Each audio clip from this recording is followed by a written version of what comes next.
Buong Team Kalanggap family nag-celebrate, pero bago po yan pakisuportahan po natin ang ama ng Kalingap na si Val Santos Matubang at Kalingap Rab pati na ang viewers at reactioners. Maraming salamat po. Sobrang nag-enjoy sa swimming celebration ang buong Team Kalingap family kasama ang 4 Angels beneficiaries nila. Hindi ito nakadalo si Erica sa night swimming nila dahil daw masama ang pakiramdam niya dito, subalit humabol ito kinabukasan kaya nag-enjoy parent kasama si Edo. Magkasama din silang dalawa ni Edo kumanta.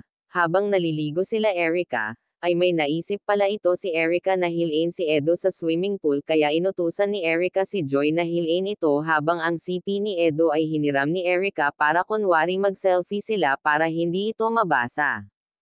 Kaya laking gulat na lang ni Edo nung ito ay hilain.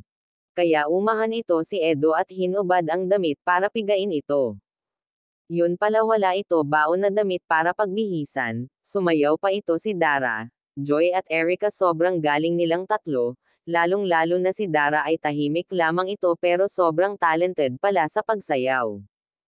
Magaling din pala silang tatlo lumangoy at mas lalo nilang nakilala ang bawat isa. Sobrang bait din ito ng asawa ni Kuya Rab at marunong mag-entertain sa mga tao suportadong-suportado niya ang kanyang asawa at higit sa lahat marunong makisama, kaya hanggang dito na lang po at maraming salamat po, kung bago lang po kayo sa channel ko pa-like and subscribe my channel, thank you for watching and God bless us all.